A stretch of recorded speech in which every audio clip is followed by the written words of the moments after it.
नमस्कार साथियों, स्वागत है आपका मेरे इस YouTube चैनल इस सत्ता सूत्र पर।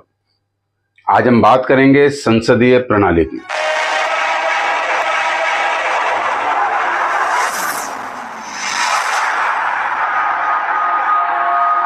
संसदीय प्रणाली के अंदर संसदीय प्रणाली लोकतांत्रिक शासन की वह प्रणाली है जिसमें कार्यपालिका विधायिका से अपनी शक्ति प्राप्त करती है।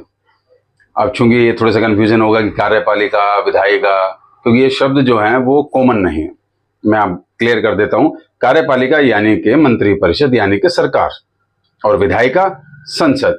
जब हम राष्ट्र की बात करेंगे तो विधायिका से संबंध हमारा संसद से होगा और कार्यपालिका से हमारा सरकार से संबंध होगा। लेकिन जब हम राज्य की बात करते हैं तो वहां विधायिका होती है विधानसभा और सरकार राज्य की जो सरकार होती है। तो ये संसदीय प्रणाली के अंदर जो कार्यपालिका है यानी कि मंत्रिपरिषद है वो संसद से अपनी शक्तियां प्राप्त करती है और वो संसद के प्रति उत्तरदायी होती है। इसके विपरीत अध्यक्षीय प्रणाली के अंदर, और हाँ इसमें एक और बात, इसमें राज्य का मुखिया और सरकार का मुखिया दोनों अलग अलग होते हैं। लेकिन इसके विपरीत होती है अध्यक्षीय प्रणाली। अध्यक्षीय प्रणाली में प्राय राज्य का मुखिया और सरकार का मुखिया एक ही होता है।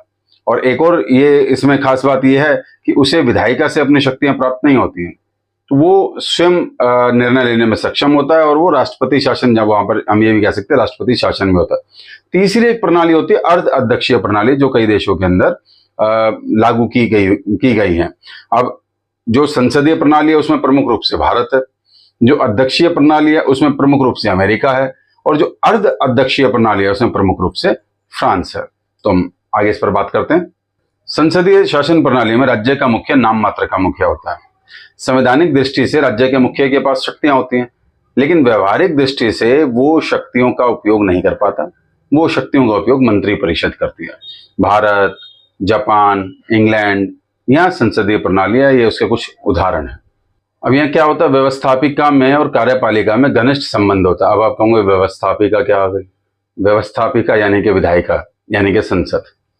तो इन दोनों में घनिष्ठ, ये अलग अलग ना होकर इनमें घनिष्ठ संबंध होता है, क्योंकि जो कार्यपालिका है, जो मंत्रिपरिषद है, वो अपनी शक्तियां, अपनी ताकत व्यवस्थापिका यानी कि संसद से ही प्राप्त करती है और वो संसद के प्रति उत्तरदायी भी होती है। इसमें कार्यकाल की अनिश्चितता रहती है, क्योंकि मंत्रिपरिषद का कार्यकाल तब तक ही होता है जब तक निचले सदन में उसे बहुमत प्राप्त होता है। हाँ, सामूहिक उत्तरदायित्व होता है।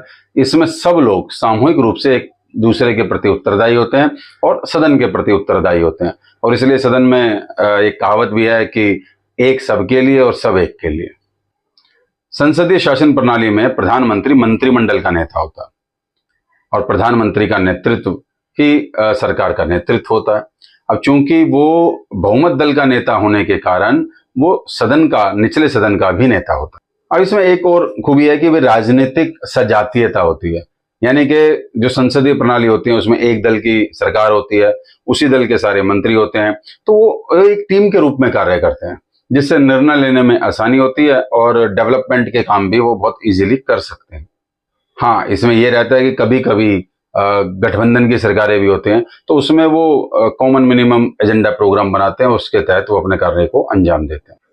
अब इसमें विधानमंडल का विघटन कैसे होता है? विधानमंडल यानी कि संसद, उसका विघटन कैसे होता है?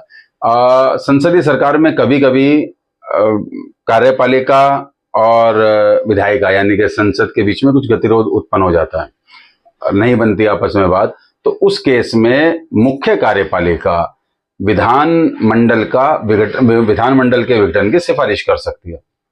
इसे सीधी सीधी भाषा में कहूं तो प्रधानमंत्री मंत्रिपरिषद की सलाह पर वो संसद के निचले सदन लोकसभा को भंग करने की सिफारिश कर सकता है, और उसके बाद वो नए चुनावों में जाकर मतदाताओं से नया जनादेश लेकर आते हैं।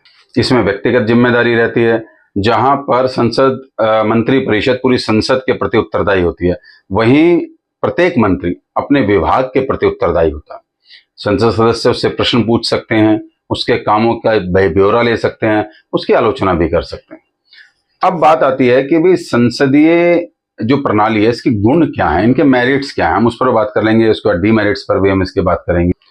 कार्यपालिका और व्यवस्थापिका यानी कार्यपालिका और संसद का एकीकरण, इसकी खासियत यही है कि ये दोनों है ना लगभग एक हो जाते हैं, क्योंकि सरकार संसद में होती है, संसद और सरकार मंत्रिपरिषद दोनों मिलकर सरकार चलाते हैं, शासन चलाते हैं, तो निर्णय लेने में आसानी रहती है।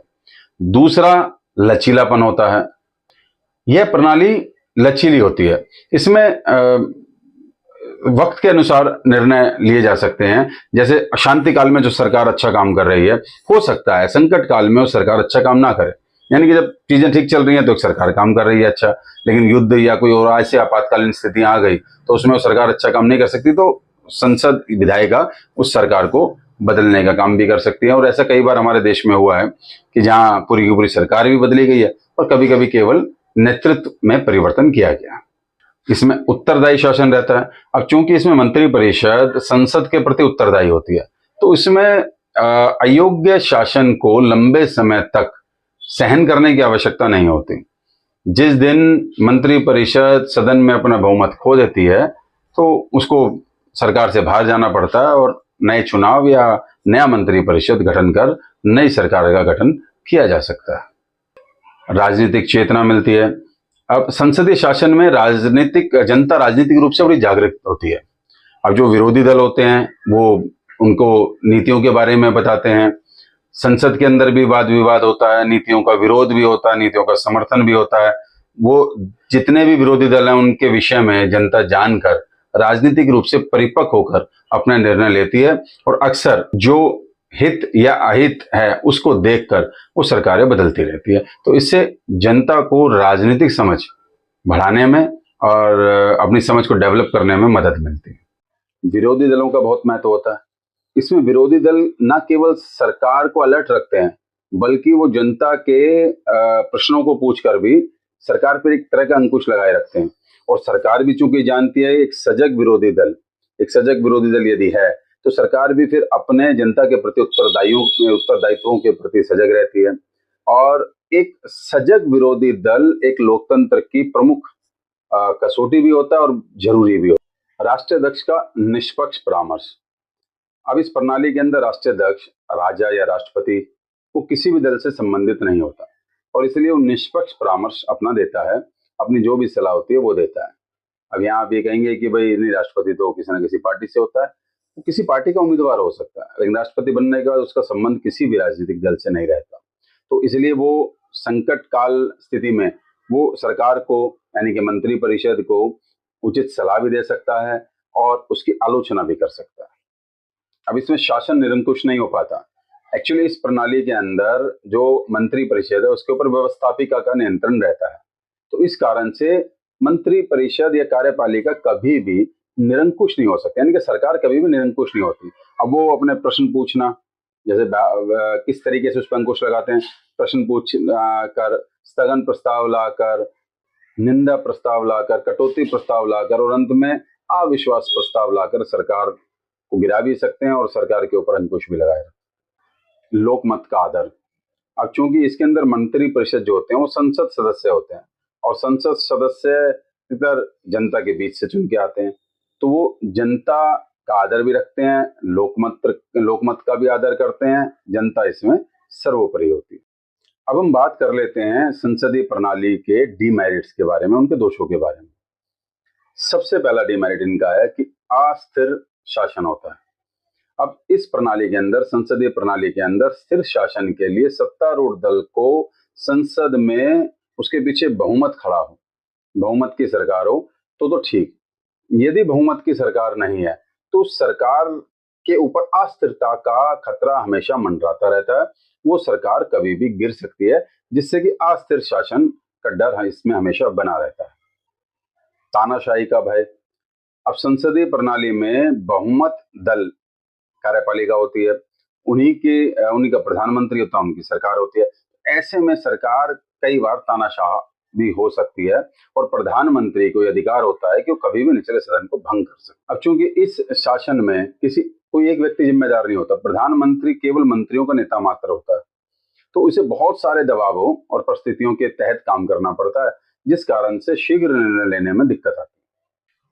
पावर डिस्ट्रीब्यूशन सिद्धांत के खिलाफ है, क्योंकि इसके अंदर कार्यपालिका और व्यवस्थापिका यानी कि मंत्री परिषद और संसद एक हो जाती है।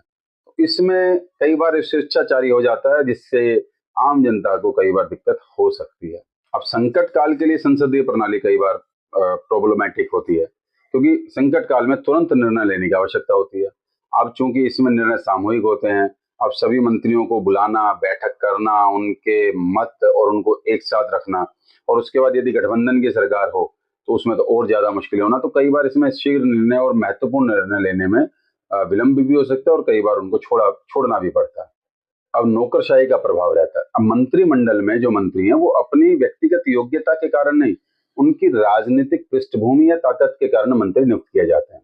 और कई बार ऐसा होता है कि किसी मंत्री को वो विभाग मिलता है जिसके बारे में उसको बिल्कुल भी जानकारी नहीं है। अब ऐसे में वो अफसरों के ऊपर डिपेंड हो जाता है। अब इसे अनाड़ियों का शासन भी कहा जाता है। अब इसमें मंत्री बनने के लिए किसी विशेष योग्यता की आवश्यकता होती नहीं, उसे केवल संसद का सदस्य होना आवश्यक है या पर्याप्त है। अब इसमें जो दक्ष, विद्वान या अपने अपने विषय में महारथी जो लोग होते हैं वो राजनीति के पचड़े में पड़ना नहीं चाहते। तो इसमें जो साधारण लोग हैं जो पार्लियामेंट से चुनकर आ जाते हैं वही मंत्री बनते हैं और उन्हीं का शासन इसमें रहता है। अब संसदीय शासन की सफलता की शर्तें क्या है? द्विदलीय व्यवस्था। अब जैसे बहुदलीय व्यवस्था नॉर्मली होती है, उसके बजाय द्विदलीय व्यवस्था होनी चाहिए। बहुदलीय मतलब बहुत सारे दल और द्विदलीय मतलब केवल 2 दल। तो जो द्विदलीय व्यवस्था है वो ज्यादा इफेक्टिव हो सकती है। और यदि ऐसा नहीं होता है तो कम से कम प्रतियोगी दल व्यवस्था हो जिससे कि सभी दलों को बराबरी का मौका मिल सके। सुदृढ़ प्रतिपक्ष यानी कि एक सॉलिड अपोजिशन। अब संसदीय प्रणाली के अंदर एक सशक्त विरोधी दल का होना अनिवार्य है, क्योंकि बहुमत दल की सरकार होती है और एक प्रमुख और मजबूत विपक्ष एक वैकल्पिक नीतियों को प्रस्तुत कर सकता है। इसके साथ साथ नियतकालीन चुनाव, क्योंकि सरकार जनता के प्रति उत्तरदायी होती है और इसलिए नियतकालीन यानी कि सही समय पर किए जाने वाले चुनाव जनता के प्रति उत्तरदायित्व को सही ढंग से परिभाषित भी कर सकते हैं और निभा भी सकते हैं। अब इसके बाद एक और बात आती है, वो है संसदीय सर्वोच्चता। क्योंकि संसदीय प्रणाली में पूरे केंद्र जो होता है, वो पूरे केंद्र की धुरी जो होती है वो संसद होती है। अब इसलिए बाकी जो उसके अंग है, न्यायपालिका या कार्यपालिका, उससे संसद को ऊपर हमेशा रखा जाना चाहिए, उसकी सर्वोच्चता बरकरार रहनी चाहिए, तभी ये संसदीय प्रणाली सही ढंग से काम कर पाएगी। वो कहते हैं ना, लास्ट बट नॉट लीस्ट, अंतिम में स्पीकर की निष्पक्षता। क्योंकि संसदीय प्रणाली में सारा खेल संसद के अंदर खेला जाता है, इसलिए वहां पर स्पीकर की निष्पक्षता का होना बहुत आवश्यक है। अगर स्पीकर निष्पक्ष नहीं रहेगा तो जो संसदीय प्रणाली लोकतंत्र के जो पैर हैं वो लड़खड़ा जाएंगे। तो ये था संसदीय प्रणाली के गुण, दोष और उन सही सफल संसदीय प्रणाली की शर्तें। मुझे विश्वास है कि आपको ये पूरी डिटेल जो जानकारी है वो कहीं ना कहीं आपके जरूर काम आएगी, आपको पसंद भी आई होगी। मेरा एक निवेदन भी है कि आप इस वीडियो को उन सभी लोगों को शेयर करें जो राजनीति में हैं, राजनीति में आना चाहते हैं, राजनीति से संबंध रखते हैं या जनरल जानकारियां चाहते हैं। क्योंकि राजनीति में काम करने का मतलब किसी राजनीतिक दल का सदस्य होना मात्र नहीं है। हमें हमारी शासन प्रशासन की सभी विधाओं की जानकारी होनी चाहिए, जो इस अपने माध्यम, इस चैनल के माध्यम से मैंने आरंभ की है। और धीरे धीरे लगभग हर एपिसोड में मैं आपको कुछ ना कुछ नई जानकारियाँ, नई तो नहीं कहूँगा, जानकारियाँ तो वही हैं, लेकिन इनके विषय में मैं जानकारियाँ आपको देता रहूँगा, जिससे कि आपका राजनीतिक ज्ञान भी बढ़ेगा। मुझे पूर्ण विश्वास है कि आपका सपोर्ट मुझे ज़रूर मिलेगा। बहुत बहुत धन्यवाद। नमस्कार।